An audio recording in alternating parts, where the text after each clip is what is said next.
অনেকে বলতেছেন হুজুর বউকে সালাম দিতে কি আমার শরম লাগে। যারা বলবে শরম লাগে, এটা শরম না, এটা হলো শয়তানি। কারণ আপনার শরম যদি বেশি হইতো, আর আপনার বইয়ের তো বাচ্চা হওয়ারই কথা না, কথা কয় নাকি ভাই? বইয়ের বাচ্চা হয়ে যায়, আপনার শরম লাগে না, আর বউকে একটু সালাম দিতে শরম লাগে না। আর আপনি আপনার বউকে সালাম দিলে কি আপনার সম্মান কমবে? কথা কন। স্বামী স্ত্রীর মধ্যে সালাম আদান প্রদান হলে সংসারে শান্তি আসে। কথা কন। সালাম আছে যেখানে শান্তি আছে, সালাম আছে যেখানে সমাধানও আছে। বড় বড় ঝামেলা একটা সালামের মাধ্যমে হাত ধরে সমাধান হয়, হয় না ভাই? মিথ্যা কথা। আপনি আমি যখন ঘরে ঢুকবো, স্ত্রীকে কি দেব? স্ত্রীকে সালাম দেওয়া রাসূলের সুন্নাত। বাড়িতে যা বউকে সালাম দিবেন, আসসালামু আলাইকুম রহিমা, কেমন আছো সোনা, ঘরের দরজাটা খোলো না, আমি তোমার লিটনের বাপ, তোমার দিওয়ানা। বউ খুশি হয়ে দরজা খুলে দেবে। কথা বলে ঠিক কি না? কিন্তু আপনার আমার ব্যবহার এত মিষ্টি না। বাড়ির দরজায় যা চিৎকার মারে, রুবেলের মাবে দরজা খোল, বেশি দেরি হলে দরজা ভাঙ্গে ফেলে দিয়া, আর তোর পিঠের ওপর কি যে হবি রে। ভিতর থেকে বউ বলে, এটা স্বামী না সেকেন্ড আজরাইল। সব রাগ বইয়ের ওপর সারে। কথা কর না আপনি রাগ করতেছেন মনে হয়।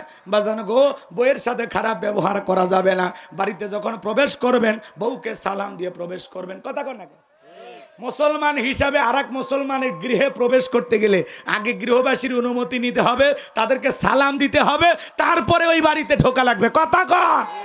আর আমরা একে অপরের বাড়িতে ঢুকে কোনো সালাম কালাম নাই, কোনো অনুমতি নাই। বাদশা কয়া বাদশার বাড়ির ভিতর ঢুকতেছে, বাদশার বইয়ের ওন্না, মায়ের ওন্না, কি অবস্থা আমি আর বলবো না। রাগ করতেছেন আপনারা? তো এই জন্য কারো গৃহে প্রবেশ করার আগে কি দিবেন? সালাম দিবেন, অনুমতি নেবেন, তারপরে প্রবেশ করবেন। আল্লাহ বোঝার তৌফিক দান করুন। জোরে বলুন আমিন। আমার ভাইয়েরা মন খারাপ করবেন না, সংক্ষিপ্ত কথা একটু বলে দিয়ে যায়, হৃদয়ের কান পেতে কথাগুলো শুনে যান। প্রথমে বউকে সালাম দিবেন, লোকজন যদি না থাকে বইয়ের হাত ধরে মুসাফা করবেন। একেবারে যদি ময়দান ফাঁকা থাকে কোলাকুলিও সেরে নেবেন। স্বামী স্ত্রীর মধ্যে সালাম আদান প্রদান হলে একে অপরের প্রতি শ্রদ্ধা, ভক্তি, বিশ্বাস, ভালোবাসা বেড়ে যায়। বলুন আল্লাহু আকবার। এই জন্য দাম্পত্য জীবনে সুখ আর শান্তি পেতে হলে 4টি সুন্নত আছে বাজান গো আমার। এই 4টি সুন্নত যদি প্রত্যেকটা স্বামী স্ত্রী আমল করতে পারে, তাদের দাম্পত্য জীবনে কোনোদিন অশান্তি থাকবে না। চিৎকারে মেরে বলুন আল্লাহু আকবার। কি সেই 4টি সুন্নত জানার দরকার আছে না নাই? তাহলে বউকে সালাম দিবেন তো। অনেকে বলতেছেন হুজুর বউকে সালাম দিতে কি আমার শরম লাগে। যারা বলবে শরম লাগে, এটা শরম না, এটা হলো শয়তানি। কারণ আপনার শরম যদি বেশি হইতো, আর আপনার বইয়ের তো বাচ্চা হওয়ারই কথা না, কথা কয় নাকি ভাই? বইয়ের বাচ্চা হয়ে যায়, আপনার শরম লাগে না, আর বউকে একটু সালাম দিতে শরম লাগে না। আর আপনি আপনার বউকে সালাম দিলে কি আপনার সম্মান কমবে? কথা কন। স্বামী স্ত্রীর মধ্যে সালাম আদান প্রদান হলে সংসারে শান্তি আসে। কথা কন। সালাম আছে যেখানে শান্তি আছে, সালাম আছে যেখানে সমাধানও আছে। বড় বড় ঝামেলা একটা সালামের মাধ্যমে হাত ধরে সমাধান হয়, হয় না ভাই? মিথ্যা কথা। লম্বা করার সুযোগ নাই বাবাজি, আমার দিল দিয়া কথাগুলো বোঝার চেষ্টা করবেন। আম্মা জান আয়েশাকে বিশ্বনবী সালাম দিলেন।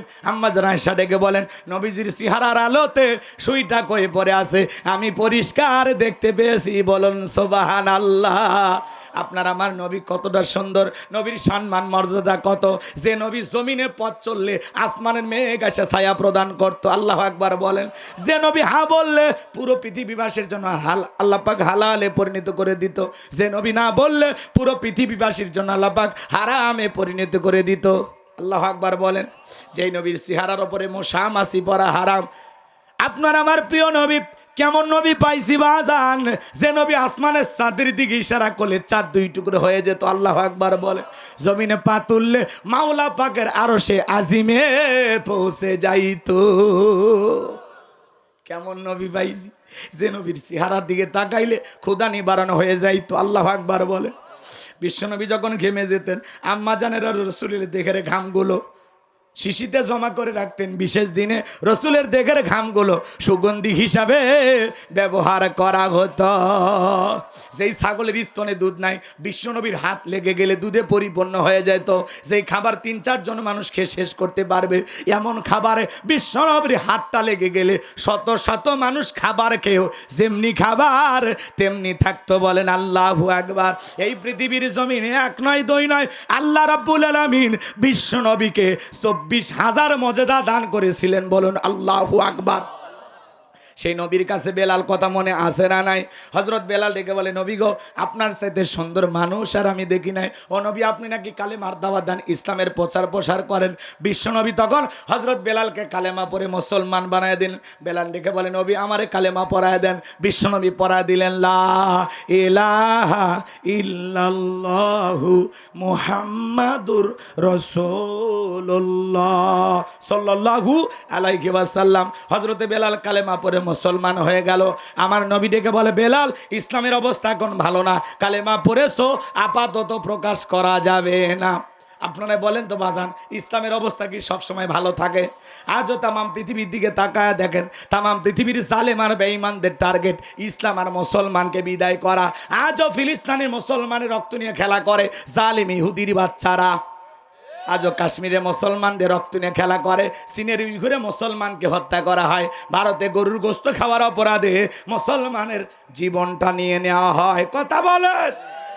আজও তামাম পৃথিবীতে জালেমদের টার্গেট ইসলাম আর মুসলমানকে বিদায় করা। আজও তামাম পৃথিবীর জালেমদের হাতে মুসলমানের রক্ত লেগে আছে। মনে রাখবেন বাজান গো আমার, নমরুদ ফিরাউন যেমন জুলুম করে টিকতে পারে নাই, আজও পৃথিবীর জমিনে যারা ইমানদার মুসলমানদের উপর নির্যাতন জুলুম করতেছে, ওই জালেমদের জায়গাও পৃথিবীর জমিনে হবে না। নমরুদ ফিরাউনের মতোই তাদেরও জীবনের করুণ পরিণতি অপেক্ষা করতেছে। জুলুম করে কেউ টিকে থাকতে পারে? বলেন পারে? পারে না। আপনারাই দেখলেন না তাকায়া, যারা মুসলমান রক্ত নিয়ে খেলা করেছে, এতিম বাচ্চাদেরকে হত্যা করেছে, আলেমদেরকে লাঞ্ছিত করেছে, ওরা আজকে আছে? জোরে বলেন আছে?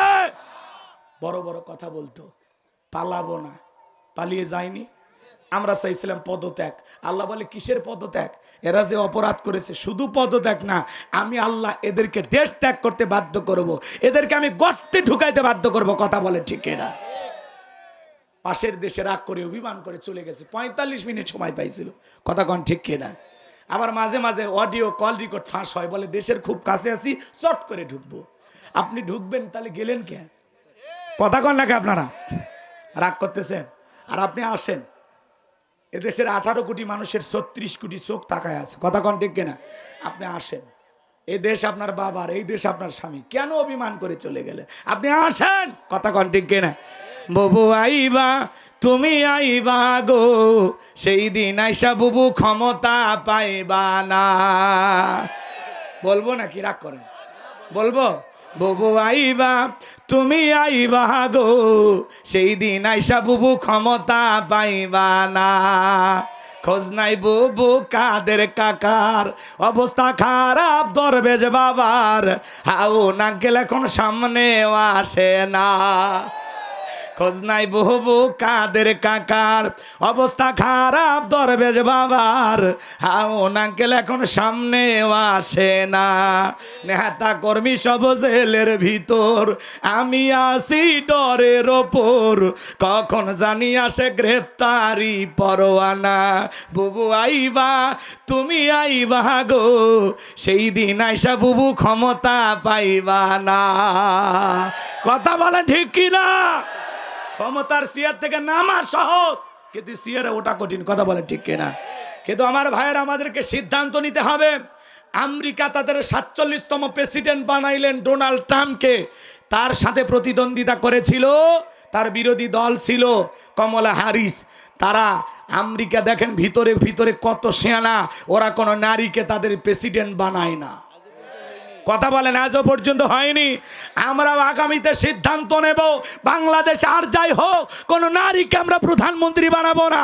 কারা কারা চান আগামীতে বাংলাদেশে পুরুষ প্রধানমন্ত্রী? 2 হাত তুলে দেখান। লিল্লাহে তাকবীর, লিল্লাহে তাকবীর। নারীদের দেখা শেষ, আগামীতে পুরুষদের বাংলাদেশ। হ্যাঁ, ওদের রাগ বেশি, জেদ বেশি। দেখেন না, মাঝে মাঝে ঘরে ঝগড়া লাগে, হাঁড়ি বাতিল সব ভেঙে ফেলে দেয়। মাঝে মাঝে বাড়ি ঘরে ঝগড়া লাগে, স্বামীকে আছাড় মারে। মেয়েদের জেদ বেশি, রাগ বেশি, অভিমান বেশি।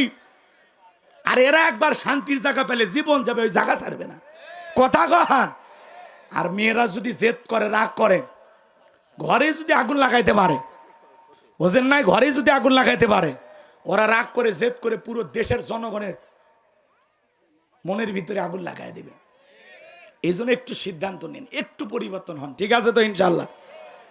নারী নেতৃত্ব অনেক দেখেছেন, এখন পুরুষের নেতৃত্ব দেখা লাগবে, কথা কোন ঠিক কিনা? আর পুরুষ মানুষের অত রাজ জেদ নাই, পুরুষ মানুষকে পিটাইলেও কয় আলহামদুলিল্লাহ, আর ওরা পিটাইলে ওইটা মনে রাখে, 32 বছর বলে হয়ে হলো ওইটা প্রতিশোধ নেবে, কথা কয় না, কথা কয় না। এজন্য বাজান গো আমার, ওদের দেখা শেষ, সামনেতে পুরুষের বাংলাদেশ, কথা বলেন ঠিক কিনা? আমার ভাইয়ারা, যে কথা আমি বলতে যাচ্ছিলাম মন খারাপ করবেন না, অনেক লম্বা হয়ে যাবে, লম্বা করার সুযোগ নাই, দিনের বেলায় সময় কম, সংক্ষিপ্ত কথা বলে দিয়ে যায়। আমার ভাইয়েরা, বিশ্বনবী ডেকে বলে বেলাল কালেমা পড়েছো, আপাতত প্রকাশ করা যাবে না। হযরত বেলাল ডেকে বলে নবী আমার জীবনের কোনো দাম নাই, আমার মনি বোমায়কে বলেছিলাম উর্দুম্বা ছাগল পেশাব পায়খানা করে দেয়, এই ঘরে থাকতে আমার বড় কষ্ট হয়। ওমায় ডেকে বলে বেলাল উর্দুম্বা ছাগলের দাম আমার কাছে আছে, কিন্তু তোর মতো কালো হাফসি বেলালের দাম আমার কাছে নাই, জোরে কর নাউজুবিল্লাহ।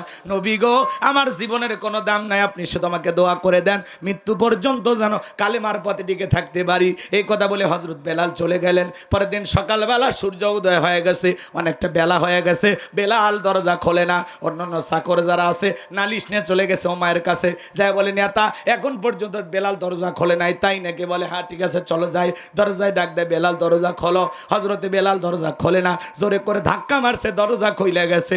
এইবার ওমায়া তাকায় দেখে যেই রাত্রিতে হযরত বেলাল কালেমা পড়ে মুসলমান হয়েছে, ওই রাত্রিতে একটা উর্দুম্বা ছাগলের কাছে কোনো পেশাব পায়খানা নাই, জোরে কন মারহাবা।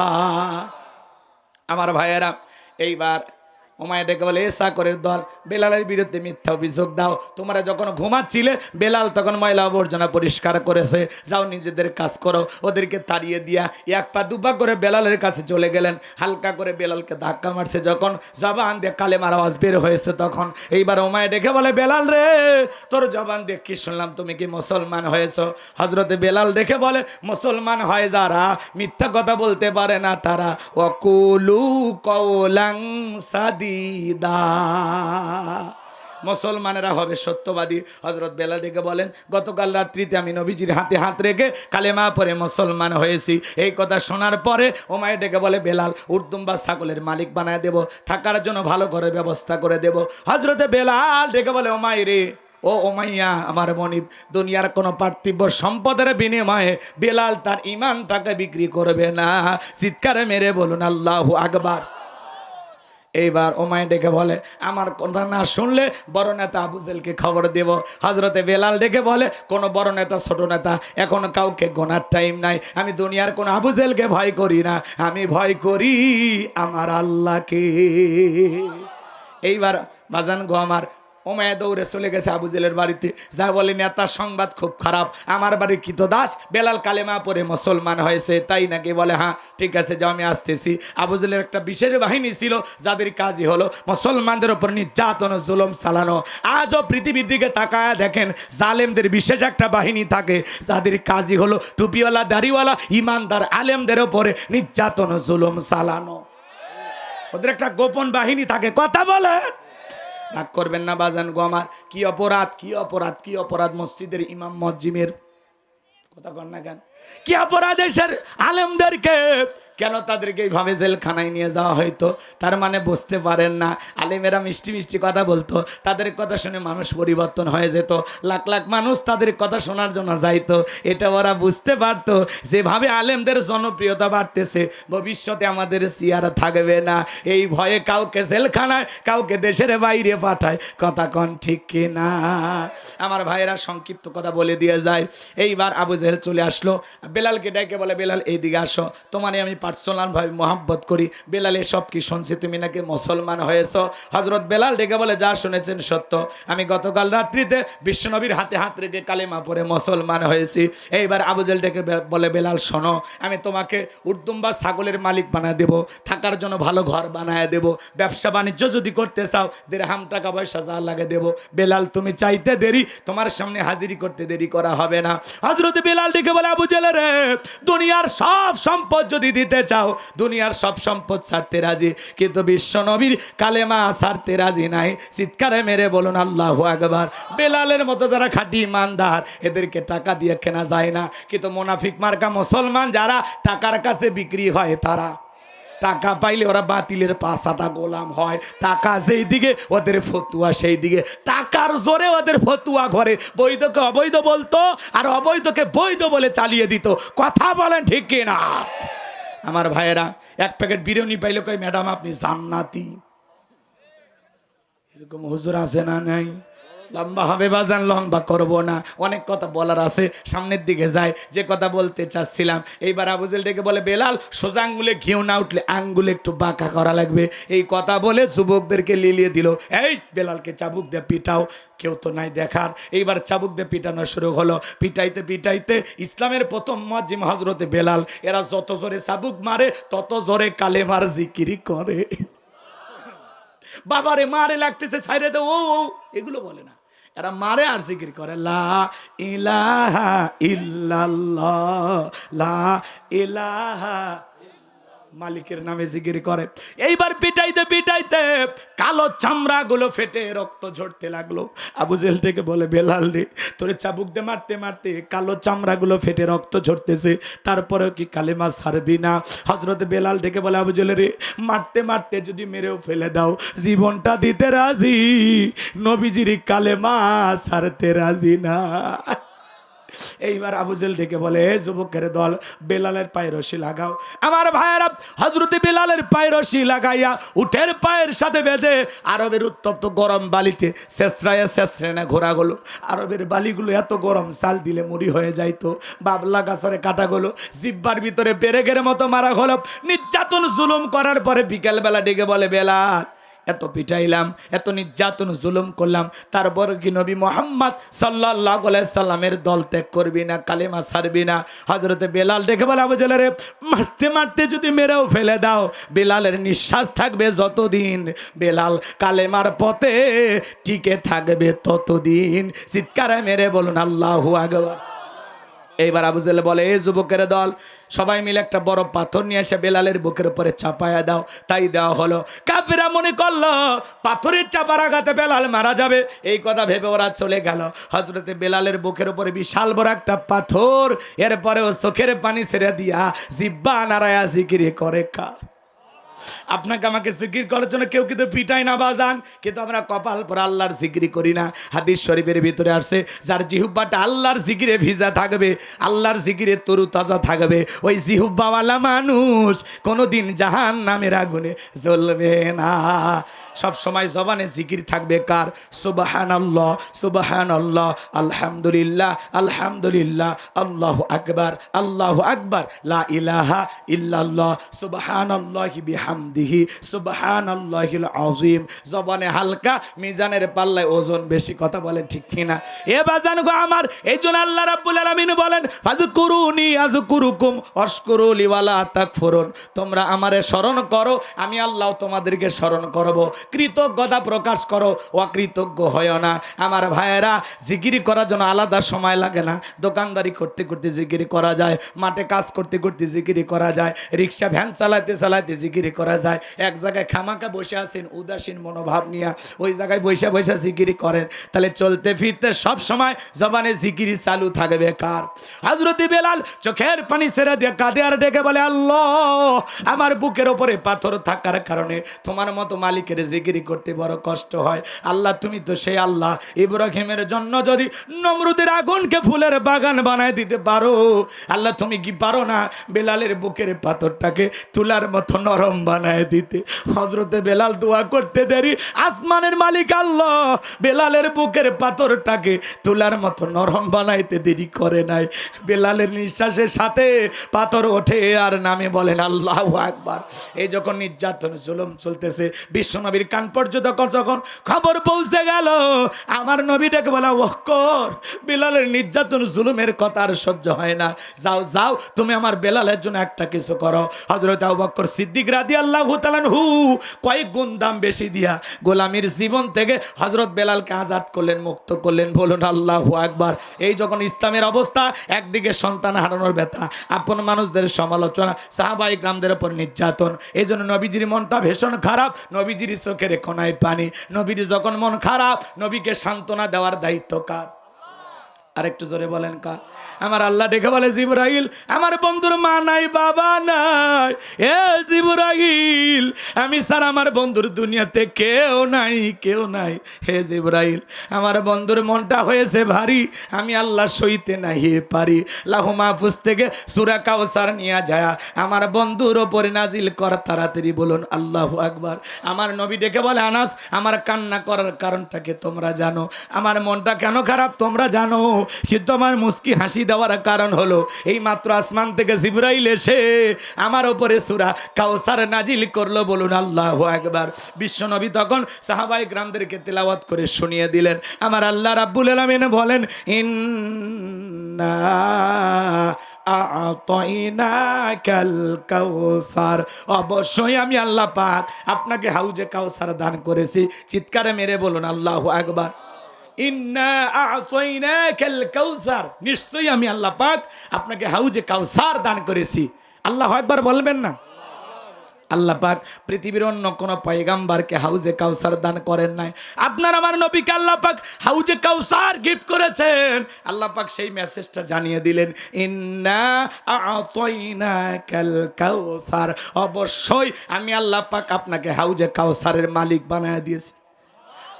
এই হাউজে কাউসারের পানি মধুর চাইতে মিষ্টি, দুধের মতো সাদা, পানির চাইতে ক্লিয়ার। ওই কঠিন কিয়ামতের ময়দানে যেদিন বিচার দিবস কায়েম হয়ে যাবে, বিচার দিবসের একদিন হবে 50,000 বছরের সমান। যেদিন মানুষের জিহ্বা ঝুলে আসবে কুকুরের মতো নাভি পর্যন্ত, যেদিন জমিন হবে তামার জমিন, সূর্যটা হাত মাথার উপরে চলে আসবে, পাহাড় পর্বত নদী নালা খালবিল গাছ গোছালি কোনো কিছু থাকবে না। কুল্লুমান আলাইহা ফান, পৃথিবীতে যা কিছু দেখতেছেন সব কিছু আল্লাহ তাআলা ধ্বংস করে দেবেন বাজার।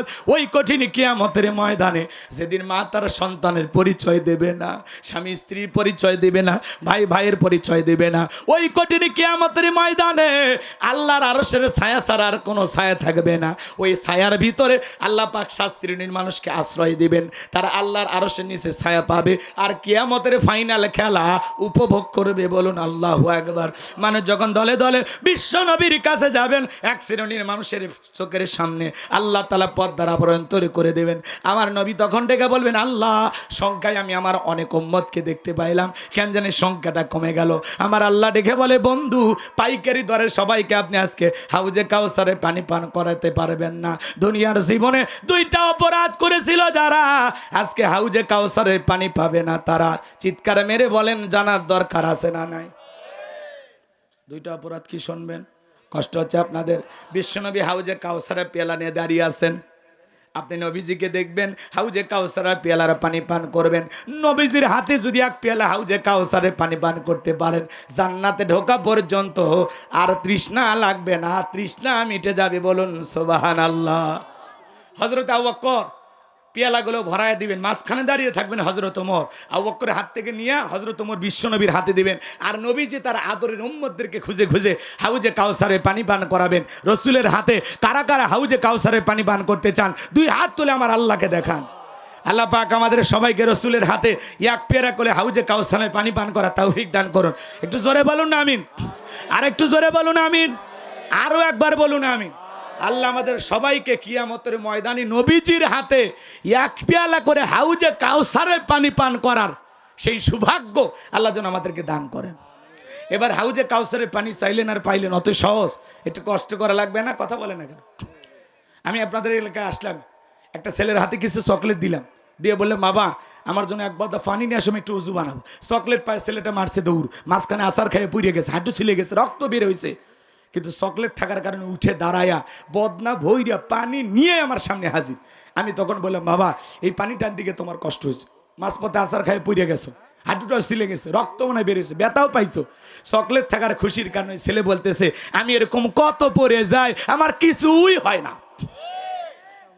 ওই ছেলেটা যেরকম চকলেট থাকার আনন্দে কিছুই মনে হয় না, কিয়ামতের ময়দানে নবীজির হাতে 1 পেয়ালা হাউজে কাউসারের পানি আর আল্লাহর আরশের নিচে ছায়া যদি ভাগ্যে জুটে যায়, কিয়ামতের কঠিন দিন আপনার কাছে কঠিন মনে হবে না, আল্লাহ সহজ করে দেবেন। এটা জোরে বলেন না সুবহানাল্লাহ।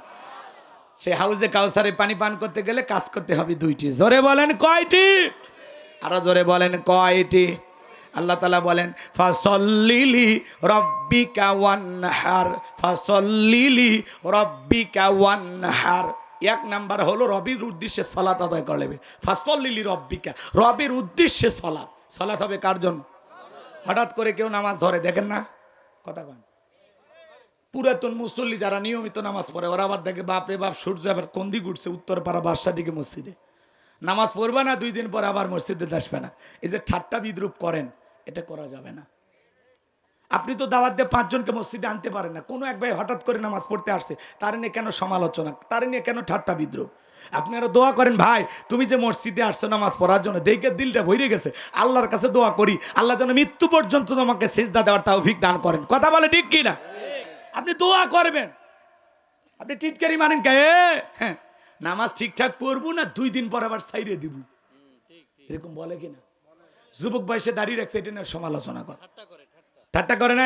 এই বয়সে বুড়ের ভেজ ধরছ। আমাদের আঞ্চলিক ভাষায় আমি বলতেছি, কষ্ট হয় নাকি আপনার? বুড়ের ভেজ ধরছো মানে বোঝেন?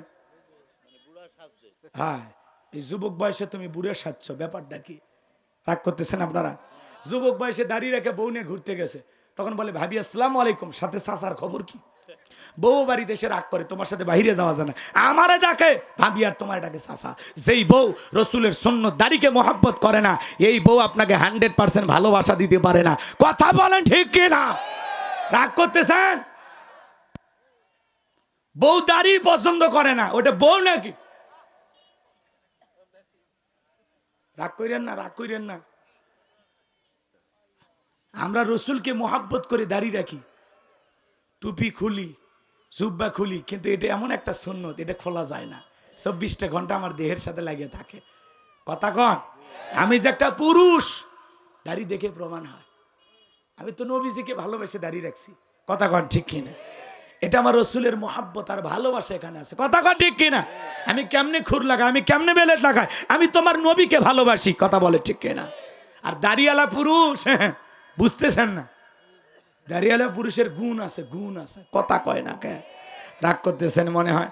আমি আমার বউকে নিয়ে একবার মার্কেটে গেছি, দোকানদার বলতেছে হুজুর আপনার মেয়েকে বলেন কোনটা কোনটা চয়েস করে। আমি ওটা মেয়ে না রে, প্রধানমন্ত্রী, এটা আমার ঘরের প্রধানমন্ত্রী, বেশি কথা কোষ নিয়ে একেবারে আগুন জ্বলবে।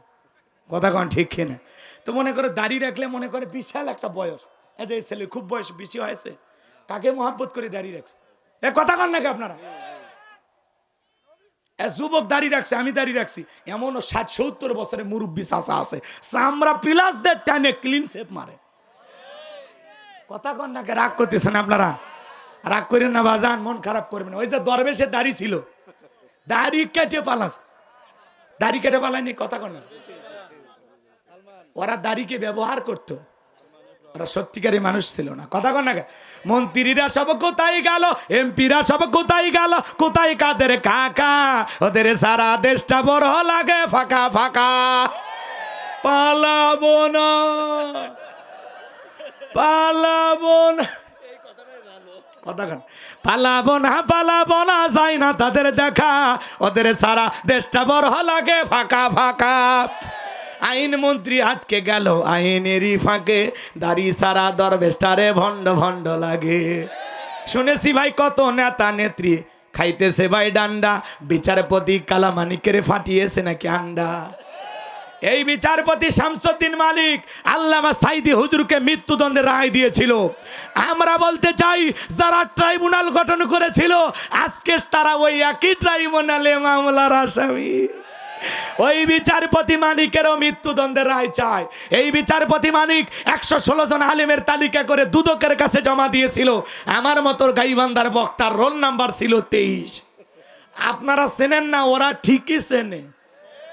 কথা কন নাকি আপনারা? আলেমদের তালিকা করেছিল, আমরা তালিকা করার আগে ওরা ভিতরে ঢুকছে। কথা কন ঠিক কিনা?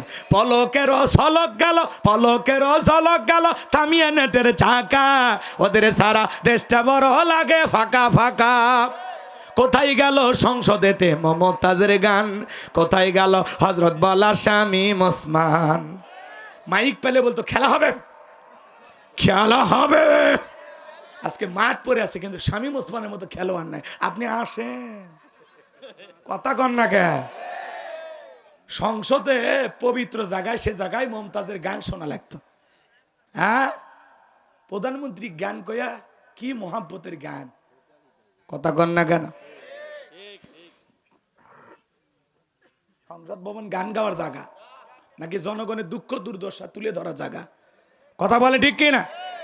মানবতার কল্যাণে, মানুষের কল্যাণে, দেশের উন্নয়নে কি কাজ করা যায় সেটা তুলে ধরা লাগে। ওদেরকে 5 মিনিট সময় দিলে গান গায়, গান শুনে ভালো লাগে, বলে হ্যাঁ, স্পিকার বলে আরেকবার চান্স নেন, আরেকটা গান। ওই 3 গান গায়ে 15 মিনিট শেয়ার। ও আর কি বলবে, কথা কন না কেন? হাসি তামাশার পাত্র বানাইছিল। আল্লাহ ওনাদের হেদায়েত দান করেছেন না, ওদের ভাগ্যে হেদায়েত মনে হয় নাই। আর থাকলেও আল্লাহ জান দেয়, কথা কয় নাকি? রাগ করতেছেন? আমরা এখনো দোয়া করি ওদের জন্য। রাগ করতেছেন মনে হয়? এ বাজান, তাহলে হাউজে কাউসারের পানি পার করতে গেলে কাজ করতে হবে কয়টি? 2টি। আল্লাহ তাআলা বললেন ফাসল্লিলি রব্বিকা ওয়ানহার। 1 নাম্বার হলো রবের উদ্দেশ্যে সালাত আদায় করা লাগবে। ফাসল্লিলি রব্বিকা, সালাত হবে একমাত্র কার জন্য? জোরে বলেন কার জন্য? উলিন্না সালাতি ওয়া নুসুকি ওয়া মাহইয়ায়া ওয়া মামাতি লিল্লাহি রাব্বিল আলামিন। সূরা আনাম আয়াত নাম্বার 162। আল্লাহ রাব্বুল আলামিন জানিয়ে দিলেন, নবীজি আপনি বলুন, আমার নামাজ, আমার কুরবানি, আমার জীবন, আমার মরণ লিল্লাহি রাব্বিল আলামিন, আসমান জমিনের প্রতিপালকের জন্য। তাহলে মুমিন জীবনের সব ইবাদত হবে একমাত্র আল্লাহ তাআলাকে রাজি খুশি করার জন্য। কথা বলেন ঠিক কি না? কথা আফলাহাল মুমিনুন আল্লাযীনা হুম ফি সালাতিহিম খাশিউন। অবশ্যই মুমিনেরা সফল যারা নিজেদের সালাত বিনয়ের সহিত, নম্রতার সহিত আল্লাহর ভয় নিয়ে আদায় করে। আপনি আমি সালাত আদায় করব কার জন্য? ফালিয়াবুদু রাব্ব হাযাল বাইত আল্লাযী আত'আমাহুম মিন জু' ওয়া আমানাহুম মিন খাউফ। আল্লাহ বলেন এই ঘরের মালিকের ইবাদত করো। ইবাদত যদি ইবাদতের মতো করতে পারো, নামাজ যদি নামাজের মতো আদায় করতে পারো বান্দা, আমি আল্লাহ তোমাদেরকে 2টা জিনিস দেব। 1 নাম্বার, যে বান্দা 5 ওয়াক্ত সালাতে মাথা নত করে আমি আল্লাহকে সিজদা দেবে, আমি আল্লাহ রাব্বুল আলামিন তাদের জন্য রিজিকের ব্যবস্থা করব। রিজিক দেওয়ার একমাত্র মালিক কে? ওয়ামা মিন দাব্বাতিন ফিল আরদি ইল্লা আলাল্লাহি রিজকুহা। পৃথিবীতে এমন কোনো বিচরণশীল প্রাণী নাই যার রিজিকের ব্যবস্থা আমি আল্লাহ আসমান থেকে করি না। তাহলে সকলে রিজিক দেওয়ার একমাত্র মালিককে। আচ্ছা, কষ্ট হচ্ছে? এই 5 মিনিটে শেষ করে দেব, 5-7 মিনিটের মধ্যে। কষ্ট হয় না ভাই? বিরক্ত হইতেছেন? এই যে আর একটা আয়াত আছে, কষ্ট হয়, কষ্ট হয় আমার ভাইয়েরা। যারা 2-1 জন ওটা বাসা করতেছেন, যদি পারেন, আমার গাড়ির ড্রাইভারের কাছ থেকে আমার লেখা একটা বই আছে, শেষ বিদায়। মরণের পর একজন মানুষকে রসুলের তরিকায় কিভাবে বিদায় করতে হবে, মৃত ব্যক্তিকে চুমা খাওয়া জায়েজ কিনা, আত্মহত্যা করে মারা গেলে তার জানাজায় যাবেন কিনা, কথা কি বুঝতে পারে না? এভাবে বিভিন্ন তত্ত্ব নিয়ে, ইমান সম্পর্কে, আখিরাত সম্পর্কে, জান্নাত জাহান্নাম সম্পর্কে, কবরের সলজব সম্পর্কে খুবই গুরুত্বপূর্ণ পরকালীন যে মেসেজগুলো দরকার। নদী অঞ্চলে একজন মানুষ মারা গেছে, তার জানাজাটা কিভাবে হবে, ছোট বাচ্চা মারা গেলে তার জানাজা কিভাবে হবে, এই সমস্ত কথাগুলো তুলে ধরা আছে। একজন মানুষকে কিভাবে দাফন কাফন করতে হয়, প্রত্যেকটা কথা রেফারেন্স আছে, দলিল ভিত্তিক কথা লেখা আছে। যদি পারেন আপনারা নিয়ে যাবেন। 76 পৃষ্ঠার এই বইটার ভিতরে আমার মোবাইল নাম্বার লেখা আছে। ওই যে রাস্তায় আমার ড্রাইভারের গাড়ি আছে, সেখানে যা 50 টাকা হাদিয়া দিয়ে আপনারা বইটা নিয়ে যাবেন। আর মঞ্চে আমার সাদিক ভাই আছে, তার কাছ থেকে সংগ্রহ করতে পারেন। আল্লাহ আমাদের বোঝার তৌফিক দান করুন, জোরে বলুন আমিন। হে যুবক, আজে বাজে উপন্যাস কিনে লাভ নাই। এরা উপন্যাস কেনে, প্রেম কেন কাদায়, যৌবনের মৌবনে অভিশাপ্ত রাত, মিলন হবে কত দিনে তোর মরণের পরে। কথা কন ঠিক কিনা? চরিত্র ধ্বংস হয়ে যাবে, কথা কন ঠিক কিনা? যুবকদেরকে ইসলামের পথে কবুল করুন, জোরে বলুন আমিন। তাহলে ফাসল্লিলি রব্বিকা ওয়ানহার, 1 নাম্বার রবের উদ্দেশ্যে সালাত। আমরা 5 ওয়াক্ত সালাত আল্লাহ তাআলাকে রাজি খুশি করার জন্য কারা কারা আদায় করব, হাত তুলে দেখান। আল্লাহ আমাদের সবাইকে 5 ওয়াক্ত নামাজি বানায় দেন। একটু জোরে বলেন না আমিন? আর একটু জোরে বলেন আমিন। এবার হাত নামান বাজান। যেহেতু মসজিদের নাম হলো বাইতুন নূর, কথা বলেন না কেন? আল্লাহ যেন আপনাদের কলিজার ভিতরে কোরআনের হেদায়েতের নূর জ্বালায়া দেন, জোরে বলেন আমিন। আর একটু জোরে বলেন আমিন। খালি মসজিদটা সুন্দর হইলে হবে না, যারা সালাত আদায় করবে তাদের অন্তরটাও সুন্দর হওয়ার দরকার আছে না নাই? নামাজ পড়বো ধীরস্থিরভাবে সময় নেওয়া, 2 মিনিটে 2 রাকাত, 4 মিনিটে 4 রাকাত, এমন না, ধৈর্য সহকারে সালাত আদায় করব, সঠিকভাবে রুকু সিজদা করব। এদিকে খেয়াল করেন, ফাসল্লি লিরাব্বিকা ওয়ানহার, 1 নাম্বার রবির উদ্দেশ্যে সালাত আদায় করা, 2 নাম্বার হলো ওয়ানহার মানে কুরবানি করা। কুরবানি করা মানে নিজের আমিত্বকে কুরবানি করা, অহংকারকে কুরবানি করা, নিজের ভিতরে থাকা পশুসুলভ আচরণকে কুরবানি করা। কথা কয় না, কথা কয় না। কুরবানি নিয়ে ওয়াজ করার সুযোগ নাই। এদিক খেয়াল করেন, শেষের আয়াতটা কিন্তু খুবই গুরুত্বপূর্ণ, এদিকে কান দেন, 2 মিনিটে বলে দিচ্ছি।